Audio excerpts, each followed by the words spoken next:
Hello friends, last class में हमने हेटेरोट्रोपिक nutrition के टाइप्स के बारे में डिस्कस करने के लिए कुछ उसका हल्का सा इंट्रोडक्शन देखा था उसके टाइप्स का। आज की क्लास में हम इसके बात कर रहे हैं टाइप्स ऑफ हेटेरोट्रोपिक न्यूट्रिशन। और टाइप्स ऑफ हेटेरोट्रोपिक न्यूट्रिशन में सबसे पहला हमने बोला था कि हम बात करेंगे पैरासाइटिक न्यूट्रिशन की। पैरासाइटिक न्यूट्रिशन, ये पैरासाइटिक न्यूट्रिशन क्या होता है? It is the type of nutrition, it is the type of heterotropic nutrition in that any organism depending on the host for the nutrition। यानी ऐसा न्यूट्रिशन जिसमें कोई भी ऑर्गेनिज्म अपने न्यूट्रिशन के लिए किसी होस्ट बॉडी के ऊपर डिपेंड होता है, वो टाइप का हेटेरोट्रोपिक न्यूट्रिशन क्या कहलाता है? Parasitic nutrition. यहाँ पे ये जो होस्ट है, ये होस्ट प्लांट भी हो सकता है, ये होस्ट एनिमल भी हो सकता है।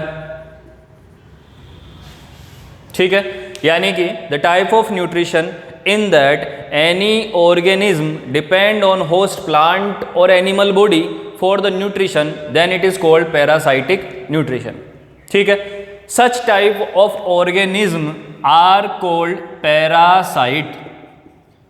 ऐसा न्यूट्रिशन इस टाइप का जो न्यूट्रिशन है पैरासाइटिक न्यूट्रिशन, जिन ऑर्गेनिज्म में होता है वो क्या कहलाते हैं? पैरासाइट्स कहलाते हैं। The type of organism which are having parasitic nutrition are called parasites. ठीक है, अब the parasites are categorise into two types. ये पैरासाइट्स कितने कैटेगरी में कैटेगराइज किए जा सकते हैं? टू टाइप की कैटेगरी में। एक तो होता है एक्टोपैरासाइट, और एक होता है एंडोपैरासाइट। दूसरा क्या होता है? एंडोपैरासाइट। Ectoparasite, endoparasite. एक्टो, यहां पर देखिए पैरासाइट का मतलब आपको समझ में आ चुका है। दूसरा मतलब है आपका एक्टो। एक्टो का मतलब होता है आउट, एंडो का मतलब होता है इन। ठीक है, अब देख लीजिए, समझ में आएगा आपके। आउटसाइड पैरासाइट और इनसाइडर पैरासाइट। ठीक है, यानी ectoparasite the type of parasites which are depending on the outer climax और outer side of the body. यानी किसी भी होस्ट की बॉडी के आउटर पार्ट पे अगर डिपेंड कर रहा है अपने न्यूट्रिशन के लिए, तो वो कहलाएगा एक्टोपैरासाइट। ठीक है, जैसे कि आप बात कर सकते हैं लीच, जोंक जो होती है, मॉस्किटोज, तो ये क्या कौन सी कैटेगरी में आ रहा है? एक्टोपैरासाइट की कैटेगरी में आ रहा है। अगर बात करें एंडोपैरासाइट की, these type of parasites are depending on the inside environment of the body और होस्ट। यानी कि होस्ट के जो इनसाइड बॉडी क्लाइमेट है उसके ऊपर न्यूट्रिशन के लिए डिपेंड होंगे। जैसे कि आप एग्जांपल की बात कर लो, वायरस, बैक्टीरिया, जो भी आपकी बॉडी के अंदर जाकर के अपने आप को जिंदा रखता है, वो किस कैटेगरी में आ जाएगा? एंडोपैरासाइट की कैटेगरी में आ जाएगा। ठीक है, इसको सही से लिख देते हैं, वायरस। हाँ, वायरस के बारे में आपको मैंने ऑलरेडी बता दिया है। It is a connecting link between living and non living. यानी लिविंग और नॉन लिविंग थिंग के बीच की कनेक्टिव लिंक इसको बोला जाता है वायरस को। क्यों बोला जाता है? क्योंकि जब तक ये किसी होस्ट के अंदर नहीं रहेगा तब तक ये डेड मटेरियल के लिए डेड मटेरियल की तरह, नॉन लिविंग की तरह पड़ा रहेगा, नॉन लिविंग की तरह बिहेव करेगा। और जैसे ही इसको सूटेबल क्लाइमेट मिलता है तो ये किसकी तरह बिहेव करता है? लिविंग की तरह बिहेव करता है। यानी लिविंग और नॉन लिविंग को जोड़ रहा है ये, इसलिए इसको हमने क्या बोल दिया है? कनेक्टिव लिंक बोल दिया है। तो ये आपका हुआ पैरासाइटिक न्यूट्रिशन।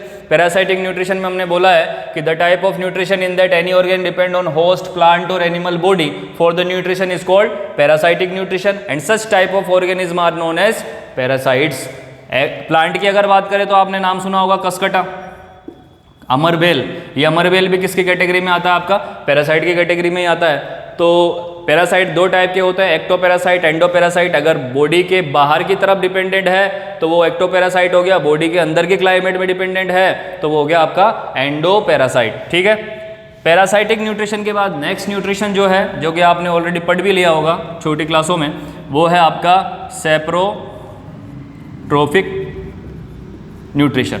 ये सेप्रोट्रोपिक न्यूट्रिशन क्या होता है? The type of nutrition in that any organism depends on, किसके ऊपर?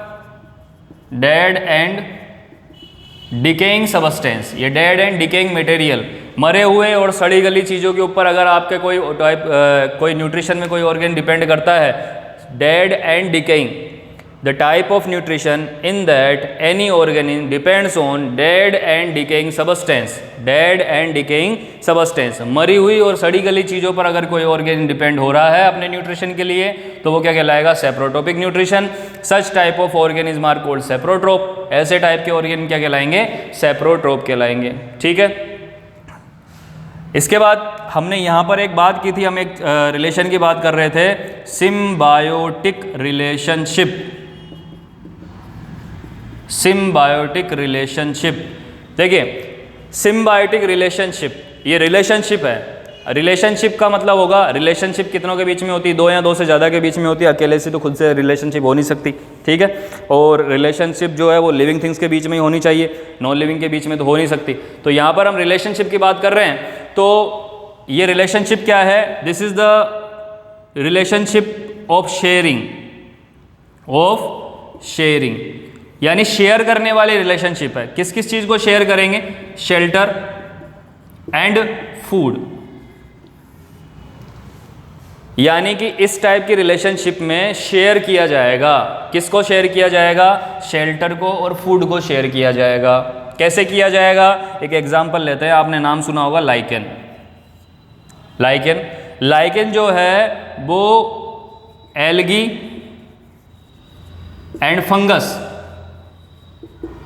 दोनों के बीच का एक रिलेशनशिप है, सिम्बायोटिक रिलेशनशिप। इसमें होता क्या है, देखिए सपोज करो मैं एक ऐसे ही आपको समझाने के लिए इसको डायग्राम बना रहा हूँ, तो ये है सपोज करो कोई फंगस, ठीक है, और इसके ऊपर ये है एल्गी।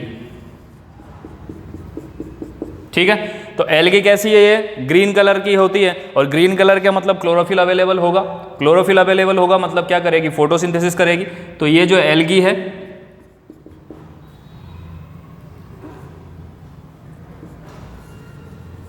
ये तो फूड बनाएगी, ठीक है, फूड बना करके फंगस को देगी, और साथ में फंगस इसको रहने की जगह दे रहा है, शेल्टर दे रहा है। तो इन दोनों के बीच में ये दोनों मिला करके इसको क्या बोलेंगे अपन? लाइकेन बोलेंगे।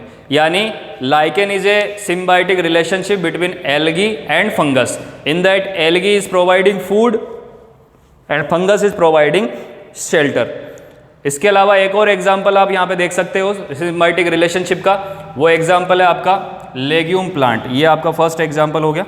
सेकंड एग्जाम्पल आप देखना चाहो तो लेग्यूम प्लांट्स की हम बात करते हैं। लेग्यूम प्लांट्स, लेग्यूम प्लांट्स की अगर हम बात करें तो आप देखोगे the roots of the legume plants are nodulated. Legume plants की जो रूट होती है वो कैसी होती है? नोडुलेटेड होती है, इसके अंदर गिठाने होती है। ये जो नोड्यूल्स बन रही हैं इन ये कौन से प्लांट की स्पेशलिटी? रूट्स की, लेग्यूम प्लांट्स। लेग्यूम में क्या आता है? पल्सेज आती है, ठीक है। ये जो जितने भी दालें हैं वो दाल किस में आएगी? आपके लेग्यूम प्लांट्स में आएगी। इन नोड्यूल्स में एक बैक्टीरिया रहता है और उस बैक्टीरिया का नाम है राइजोबियम लेग्यूमिनोसेरम। राइजोबियम लेग्यूमिनोसेरम। लेग्यूम प्लांट्स की जो रूट होती है, लेग्यूम प्लांट्स की जो रूट होती है वो कैसी होती है? नोड्यूलेटेड होती है, इसके अंदर गिठाने होती है, और इन नोड्यूल्स के अंदर कौन सा बैक्टीरिया मिलता है? राइजोबियम लेग्यूमिनोसेरम। राइजोबियम लेग्यूमिनोसेरम। अब यहाँ पे क्या होगा कि लेग्यूम प्लांट्स तो इनको रहने की जगह दे रहा है, किसको? राइजोबियम बैक्टीरिया को। बदले में राइजोबियम लेग्यूमिनोसेरम क्या कर रहा है? नाइट्रोजन फिक्सेशन का काम कर रहा है, नाइट्रोजन को फिक्स करने का काम कर रहा है। तो ये नाइट्रोजन फिक्स, प्लांट को नाइट्रोजन की रिक्वायरमेंट बहुत ज़्यादा होती है, ठीक है, तो ये तो उसको रहने की जगह दे रहा है, बदले में ये क्या कर रहा है? नाइट्रोजन फिक्स करके प्लांट को प्रोवाइड करवा रहा है। तो प्लांट को भी फायदा हो रहा है, इसको भी फायदा हो रहा है। तो दोनों के बीच में जो ये अंडरस्टैंडिंग हो रही है शेयरिंग की, इस शेयरिंग की अंडरस्टैंडिंग को ही हम क्या बोलते हैं? सिम्बायोटिक रिलेशनशिप बोलते हैं, ठीक है। तो सिम्बायोटिक रिलेशनशिप क्या होगा? The sharing of shelter and food between two organism is called symbiotic relationship. इसमें एग्जांपल हमने देखा यहाँ पे लाइकेन का, एल्गी और फंगस के बीच का सिम्बायोटिक रिलेशनशिप है, और दूसरा एग्जांपल हमने देखा लेग्यूम प्लांट्स का। ये लेग्यूम प्लांट्स की जो रूट होती है नोडुलेटेड होती है, उसके अंदर एक बैक्टीरिया रहता है राइजोबियम लेग्यूमिनोसेरम, ये नाइट्रोजन को फिक्स करके इसको देता है, बदले में लेग्यूम प्लांट उसको रहने की जगह देता है, ठीक है। तो this was the term symbiotic relationship. इसके बाद नेक्स्ट टर्म पे हम बात करेंगे होलोजोइक न्यूट्रिशन की। नेक्स्ट टर्न पे हम क्या बात करेंगे, होलोजोइक न्यूट्रिशन की। ये जो है इसको एक बार रिवाइज कर लेते हैं। आज हमने पढ़ा हेटेरोटॉपिक न्यूट्रिशन का टाइप, इसमें पैरासाइटिक पढ़ा था सबसे पहले। The type of nutrition in that organism depends on host plant and animal body for the nutrition. Such type of organism are called parasite. These are classified into two type. Ectoparasite means depending on the outside climate of the body, like leech and mosquitoes, and endoparasite, these are depending inside climate of the body, like virus, bacteria, etc., etc. Here virus also known as connective link between living and non-living, because if it is living in the non-suitable climate, then it is behave like the non-living things, and if it is getting suitable climate, then it behaves like the living things. After it, we are talking about the saprotropic nutrition. The type of nutrition in that organism depends on dead and decaying substance is called saprotropic nutrition, and such type of organism are called saprotroph. इसके बाद में last हमने एक term देखी थी, symbiotic relationship. This is the sharing of shelter and food between two or more organisms. The first example is lichen. In lichen, algae and fungus remains with mutual understanding. One is preparing food and another is providing the shelter. And in the legume plants root, these are having nodulated roots. In that Rhizobium leguminosarum bacteria is doing the fixation job, nitrogen fixation job, and these are providing shelter. Next turn पे हम holozoic nutrition की बात करेंगे. Thank you.